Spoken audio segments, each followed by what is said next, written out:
बाजार के कुछ ऐसे मंझे हुए इन्वेस्टर्स हैं जो बुल की सवारी कर रहे हैं और गिरावट की इस बारिश में मुनाफे की छतरी के साथ फायदे की फसल काट रहे हैं। तो बाजार की धड़कन टटोलकर शेयरों की नब्ज पकड़ने में माहिर एक ऐसे ही बड़े मार्केट इन्वेस्टर हमारे बीच मौजूद हैं। मैं मंच पर आमंत्रित करना चाहूंगा एस इन्वेस्टर और बाजार के महारथी विजय केडिया जी को। विजय जी मंच पर आएं और अपने इन्वेस्टमेंट के दांव पेचों की थोड़ी जानकारी हमारे इन्वेस्टर्स को भी दें ताकि वो बाजार की उठापटक के बीच अपने निवेश को सुरक्षित कर पाएं। और इस फायर साइड चैट को मॉडरेट करने के लिए मैं स्टेज पर बुलाना चाहूंगा मनी9 के कंसल्टिंग एडिटर सुमित मेहरोत्रा को। Sumit, all yours.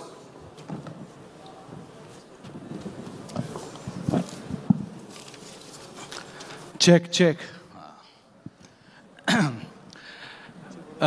आप मतलब इंट्रोडक्शन की तो कोई ज़रूरत ही नहीं है, विजय सर के बारे में सभी को सब कुछ पता ही है। तो विजय सर, सबसे पहले आप ही के एक स्टेटमेंट के साथ मैं शुरुआत करूंगा। और आपने रिसेंटली ये स्टेटमेंट बोला भी है कि जब ऊपर वाला देता है तो छप्पर फाड़ के देता है और जब लेता है तो थप्पड़ मार के लेता है। ये थप्पड़ लगने का सिलसिला पूरा हो गया या अभी बाकी है? नहीं, वो जब थप्पड़ मारता है तो बताता नहीं है कि ये लास्ट थप्पड़ है। तो वो अपने को मालूम नहीं है कि ये थप्पड़ लास्ट कब होगा। तो बेटर ये है कि आप तैयारी कीजिए कि ये शायद लास्ट थप्पड़ नहीं हो, उसके बाद में मेरे को क्या करने का है। थप्पड़ पड़ गए, अब आप ये सोचिए कि ये मत सोचिए कि ये लास्ट थप्पड़ है। हम उसी में गलत हो जाते हैं जब हमको लगता है कि बस ये आखिरी हो गया ये। तो वो एक्सपेक्टेशन नहीं रखना चाहिए, ये तैयारी करके रखना चाहिए कि ठीक है अभी मर गए, बच्चे की जान क्या निकलने वाली है अब इसमें, और कितना निकालेंगे भगवान भी, तो ठीक है 2-4 और पड़ जाएगा।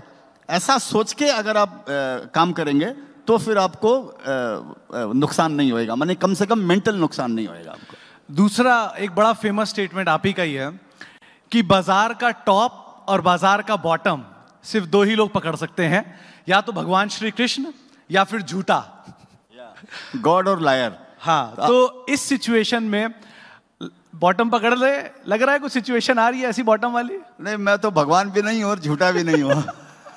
ये बोलना मुश्किल है। तो मेरे ख्याल से बाजार में कभी ऐसा नहीं समझना चाहिए कि ये बॉटम कब बनेगा। मेरे ख्याल से वो गलत धारणा है, क्योंकि आपको जरूरत क्या बॉटम पकड़ने की। जब आप कभी भी शेयर्स, चलिए बुल मार्केट बेयर मार्केट इसको छोड़ते हैं 1 मिनट के लिए, जब मार्केट एक मिडिल में रहता है, समझिए बुल मार्केट चालू हुआ 2020 के बाद में, अगर हम ऐसा मानते हैं, तो जिसने 2022 में शेयर्स लिया या 23 में लिया, वो ऐसा समझ कर तो नहीं लिया होगा ना कि आज मैं ये ले लिया और आज ये बॉटम बन जाएगा। ये तो किसी को भी नहीं मालूम और ऐसा होता भी नहीं है। तो लेते समय, लेने के बाद में भी आपको 10-15, 20%, 25% शेयर्स तो गिर सकते हैं। तो आज जब ऑलरेडी 30, 40, 50, 60% तक कई शेयर्स ऐसे हैं, या 30-40% तो कॉमन हो गया, जनरल शेयर्स गिरे हुए हैं। आप ये सोच के लीजिए कि यहाँ मैं लूंगा, अगर आपको लेने का है तो ये सोचिए कि मैं लूंगा यहाँ से 10-15%, 20% और गिर सकता है। ऐसा सोचने में क्या बुराई है? हम ऐसा क्यों सोचते हैं कि हमको बॉटम पे लेने का है? क्यों लेना बॉटम पे भाई? किसने बताया बॉटम पे लेने का है? तो इसी बोलकर ये हाइंडसाइट में मालूम पड़ता है अपने को, बाद में मालूम पड़ता है कि मैंने ये लिया था और ये बॉटम हो गया। ये पहले किसी को नहीं मालूम है। भगवान को मालूम होगा या झूठा माने वो जो बाद में बोलता होगा अरे मेरे को तो मालूम था ये होना था और मैंने ले लिया, वो भाव बॉटम हो गया, वो संजोग की बात है वो। तो इस शेयर बाजार में मेरे को लगता है कि सबसे बड़ा मिथ ये है कि लोगों को टॉप पर बेचने का और बॉटम पे लेने का। जब आप इन दोनों चीज़ों के ऊपर से निकल जाओगे कि नहीं टॉप और बॉटम कुछ नहीं है, जिस दिन मेरा मन हुआ और मेरे को लगा कि मैं और रिस्क लेने के लिए रेडी हूँ, मेरे लिए वो बॉटम है। उसके बाद में गिरेगा तो गिरेगा। और बेचने के लिए भी यही धारणा होना चाहिए।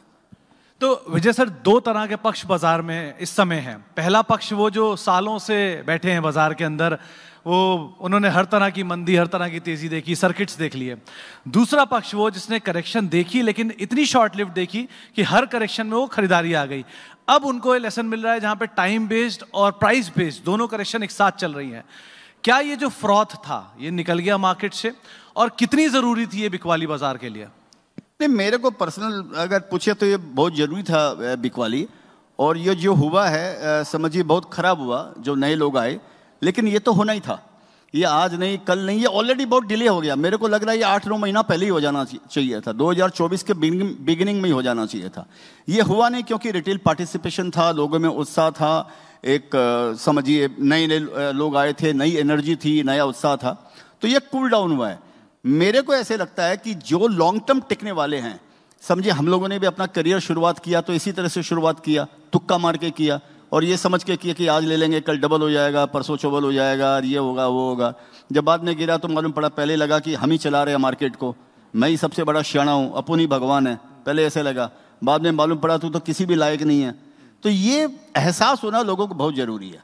मैं हमेशा बोलता हूँ कि जैसे जैसे समंदर के अंदर में जो मछुआरे रहते हैं वो कभी ऐसा नहीं समझते हैं कि वहाँ रहते हैं तो उन्होंने समंदर को जीत लिया।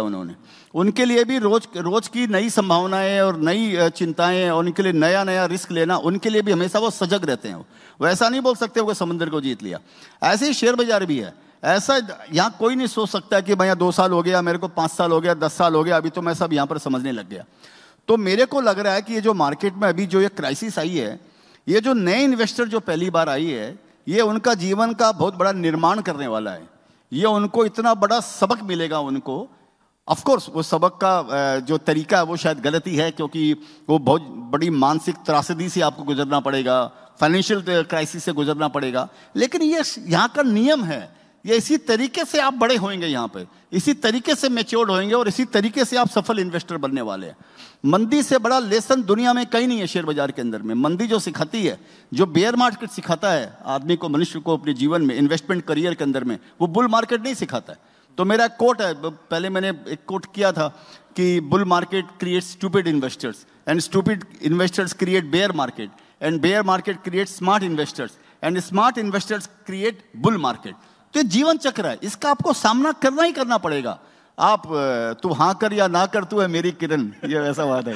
तो सर इस तेजी में सबसे ज्यादा जो शब्द सुनने को मिलता था वो था वैल्यूएशन, 200 का मल्टीपल, 300 का मल्टीपल, FY 27 की अर्निंग, FY 28 की अर्निंग। अब बियर मार्केट में सबसे ज्यादा शब्द सुनने को मिल रहा है FIs की बिकवाली। हर रोज FIs की बिकवाली, FIs को इंडिया पसंद नहीं आ रहा। वो कितना सही था और ये कितना सही है? नहीं, जो हुआ वो तो सही नहीं था। मेरे को अगर आप पूछेंगे जो हुआ, जो आप बता रहे हैं 200 का वैल्यूएशन, 50 का वैल्यूएशन, 70-80 का वैल्यूएशन, कंपनी 25 करोड़ रुपया मांगती है, लोगों ने 15-15 हज़ार करोड़ रुपया उसको दे दिया उन्होंने। और IPO जो आए जिनका कोई ठिकाना नहीं है, पिताजी का नाम नहीं मालूम है, किसी को ये नहीं मालूम है, नाम चेंज करके रेलवे रख दिया तो वो 500 टाइम सब्सक्राइब हो गया। ऐसे ऐसे लोग आ गए। 2-3 शोरूम खोल के कहीं पड़ा था कि जिसके 2 या 3 ऑटोमोबाइल के शोरूम थे, उसको भी 2-4 हज़ार करोड़ रुपया मिल गया। तो त्राई तो आप लोगों ने मचाई यहाँ पर, मतलब हम ही लोगों ने बचाई। जो यहाँ पे जो ये भूकंप जो लाया, ये हम ही लोग ने यहाँ पर लेके आए ना। तो वो तो 100% वो गलत था। और हर क्राइसिस शेयर बाजार में, मैंने तो मेरी पूरी जीवन में यही देखा है कि हर यूफोरिया क्राइसिस में कन्वर्ट होता है और हर क्राइसिस यूफोरिया में कन्वर्ट होती है। तो जो वो यूफोरिया आया था वो ये बता रहा था कि कभी ना कभी यहाँ पर क्राइसिस आने वाली है, ये होली दिवाली के जैसे है, तो ये आना ही आना यहाँ पे। तो वो भी गलत था। ये जो हो रहा है ये गलत नहीं हुआ है, ये उसी का परिणाम है। ये बोलना गलत होगा कि ये जो हो रहा है ये गलत होगा, ये गलत हो रहा है, ये एकदम गलत नहीं हो रहा है। ये ऐसा ही ये विधि का विधान जिसको बोलते हैं, ये विधान ही है यहाँ का। तो FIs को ऐसा क्या भारतीय बाजारों में नहीं पसंद आ रहा कि वो बेचे जा रहे हैं? आपने खुद भी चाइना में इन्वेस्ट किया है और चाइनीज मार्केट अट्रैक्टिव भी है। सो कहां तक हम अनअट्रैक्टिव हैं, कहां तक वो अट्रैक्टिव है, कहां जाके हम अट्रैक्टिव होंगे और कोई और बाजार अनअट्रैक्टिव होगा? नहीं, ये तो देखिए साइकिल चलते रहता है। चाइना को जहाँ तक सवाल है, मैं तो म्यूचुअल फंड में इन्वेस्ट किया, क्योंकि म्यूचुअल फंड इंडिया में लिस्टेड है ऑलरेडी, सेबी ने, गवर्नमेंट ने लिस्ट किए हैं, तो मैं तो उस परिधि के अंदर में मैंने उनको इन्वेस्ट किया।